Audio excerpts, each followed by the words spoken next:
So imagine you're watching a basketball game. The whistle blows, the ref flicks up the basketball into the air, and you have two players from both teams leaping high into the air, and one player grabs the ball and flicks it to his teammate. And the other player drops onto the floor and says, "Why am I playing this game?"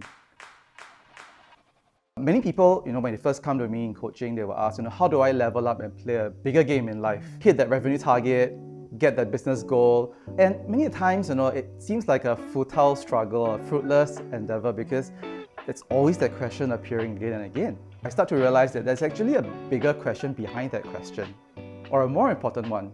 And that is, am I playing the right game for me? What do I mean by right game? Right basically means that, it's something that even if the endeavor is difficult, it's painful and arduous, right? When you look at it, you say, it's all worth it. But many times we don't really have that feeling or that alignment. It's about, I must get there, I must get there. It's what people want. For the first 30 years, I would say that I was a model construct of what a Singaporean should look like. Straight A student, a scholar, got my first class honours, I got into an MA program, I got funding from the government, and I launched my first technology startup. I think it all got to a point where I was hitting really burnt out. I was asking myself, oh my goodness, what am I doing all this for?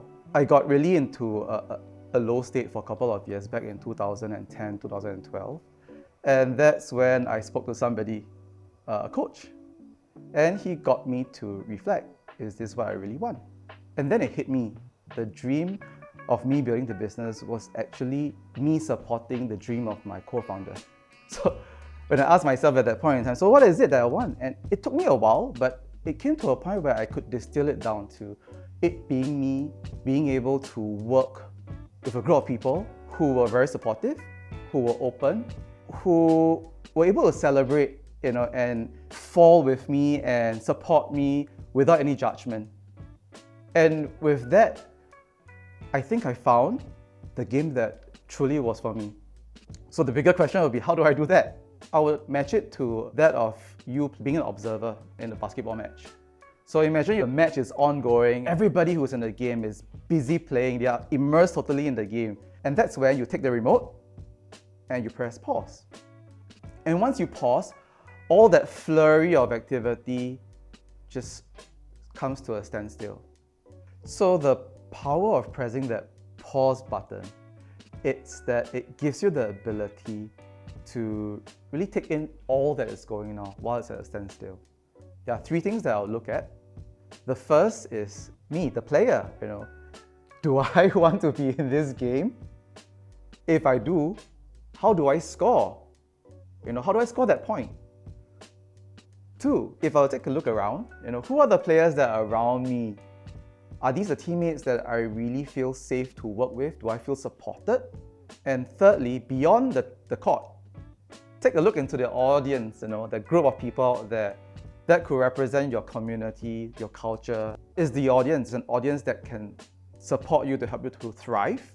Or are they the audience that is giving you undue pressure, that's forcing you to conform? Because if it is, then it's not an audience that you might want to play for.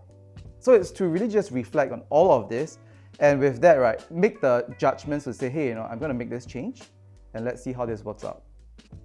What this looked like for me was that first I examined myself, did I want to continue playing this game? It was clear that I wasn't really looking to find a way to exit the business, sell it off and get an earnings multiple. What I wanted was really something more meaningful. Two, I talked to my business partner and I shared with him what I envisioned and wanted and what support I needed, which is a very supportive and compassionate space for me to explore. Next, I talked to my mum. Because of the game that I was playing, I sort of neglected her for many years. When I realized that she's actually very important in my life, I had a direct, open, honest conversation with her to let her know that she means a lot and I really want to create this loving relationship with her. As for the audience, at that point in time, I experimented to look more into a community that could support me in this area of work, which is the self-development, and for me to grow into that person. So that's when I started to look into coaching, into some transformational work, and also into Enneagram.